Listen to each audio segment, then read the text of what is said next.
جمہوریت کے علاوہ چارہ بھی تو کوئی نہیں، آخر مسائل کو حل بھی تو عوام نے کرنا ہے نا، اور ان کے منتخب نمائندوں نے کرنا ہے۔ اب میں آپ کو جمہوریت کا بھی حل بتا دیتا ہوں۔ جب اس وقت کرونا آیا تھا، اس وقت این ڈی ایم سی فوج نے کیا۔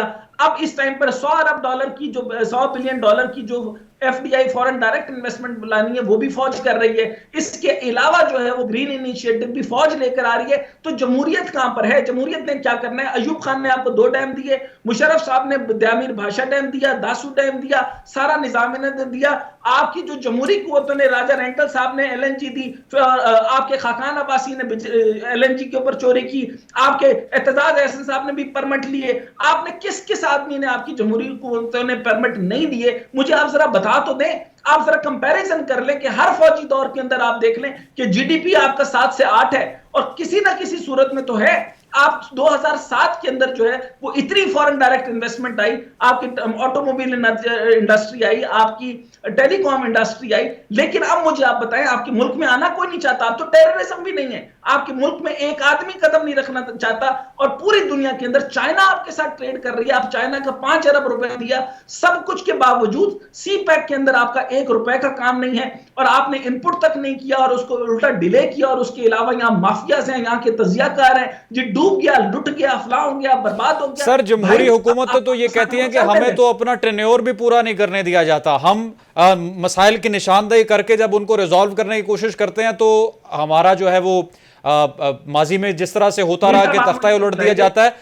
یہ صاحب آپ یہ بتائیے، صرف یہ بات بتائیے کہ کیا شہباز شریف نے اقبال جرم کیا یا نہیں کیا؟ کیا اس نے یہ کہا کہ دیامیر بھاشا ڈیم اور ہائیڈرو کے اوپر جو 6.94 کے اوپر یعنی 7 روپے کی بجلی بنتی تھی، ہم نے غلط طریقہ کار سے بجلی بنانے کی کوشش کی، ہم نے بیگاس کو بنانا شروع کیا، نیوکلیر سے کیا؟ یہ مانے یا نہیں مانے؟ انہوں نے اپنے منہ سے کہا کہ سالانہ جو ہے وہ تقریباً 550 ارب روپے کی بجلی چوری ہو رہی ہے۔ انہوں نے یہ مانا کہ یہ سارے اشرافیہ چوری کر رہے ہیں۔ انہوں نے مانا کہ کراچی کے سارے انڈسٹریلسٹ جو ہیں وہ ہمارے سے سبسڈی لیتے ہیں۔ انہوں نے مانا کہ فیصل آباد کے انڈسٹریلسٹ صاحب جو ہیں وہ ٹھیک ہے ڈاکٹر سعید الہی صاحب، آپ کا اس پر کومنٹ، پھر آپ بتائیں کیا کرتے ہیں؟ کیا واقعی یہ مسائل کا حل ہے؟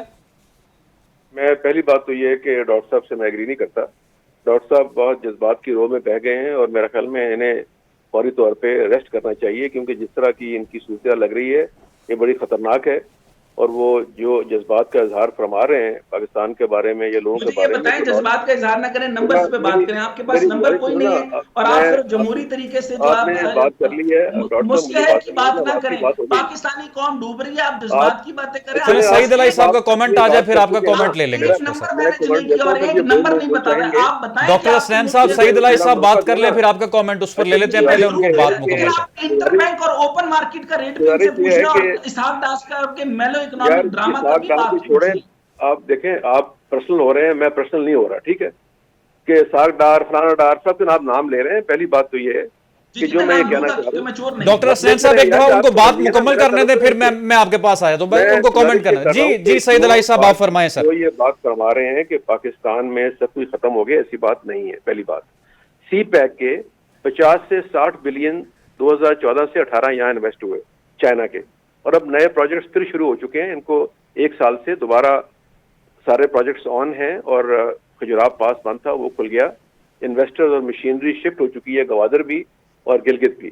دوسری بات یہ ہے کہ جو دنیا بھر کے لوگ ہیں، آخر پاکستان میں ابھی بھی آپ دیکھیں کہ انویسٹمنٹ کے لیے زراعت میں، زمین میں اور کئی چیزوں میں انویسٹمنٹ کرنے کے تیار ہیں، اور ابھی ملک میں جب حالات بہتر ہوتے ہیں تو انویسٹر بھی آتے ہیں اور دنیا کے لوگ بھی آتے ہیں۔ اور جو یہ ابھی یہ خیال ہے کہ سب لوگ بھاگ جائیں گے، 25 کروڑ کا یہ ملک ہے۔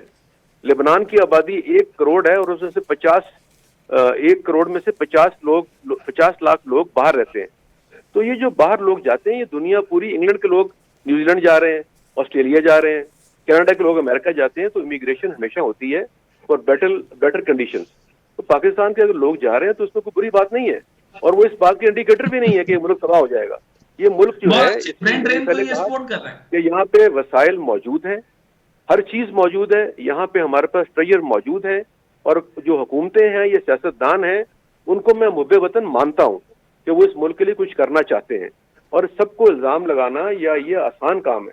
لیکن میرا یہ خیال ہے کہ ابھی اس وقت جس ہم موقع پہ ہیں، ایک مشکل سے گزر رہے ہیں، اس میں ہمیں اچھے اقدامات کرنے کے ساتھ ساتھ ڈسپلن کے ساتھ اور آنیسٹی کے ساتھ، اور یہ جیسے میں نے پہلے کہا ری اسٹرکچرنگ کے ساتھ ہمارے پاس برین موجود ہے, یوتھ بلک موجود ہے, اور ہم انشاءاللہ بہترین حالات پیدا کریں گے اور یہ ملک ترقی کرے گا, جس میں کوئی نا امیدی کی بات نہیں ہے. اور جو آپ دیکھتے ہیں میڈیا میں, سوشل میڈیا پہ یا اور لوگوں کو, اور ایون سمجھدار پڑھے لکھے لوگ ایسی بات کرتے ہیں, تو میرا خیال ہے انہیں کنڈیم کیا جانا چاہیے. وہ اس ملک کی مدد نہیں کر رہے, اس ملک کے لوگوں کو امید کی کرن نہیں دکھا رہے, بلکہ مایوس کر رہے ہیں. تو میں سمجھتا ہوں کہ اس ملک کا پوٹینشیل موجود ہے, یہ ملک ترقی کرے گا, مضبوط ہوگا, ترقی کرے گا, اور جمہوریت جو ہے اس ملک کی بقا کے لیے بہت ضروری ہے. اور پولیٹیکل پارٹیز, پولیٹیکل لوگ, الیکشنز, یہ لازم و ملزوم ہے کسی سوسائٹی اور ملک کے لیے. اس کے بغیر گزارا ممکن نہیں ہے.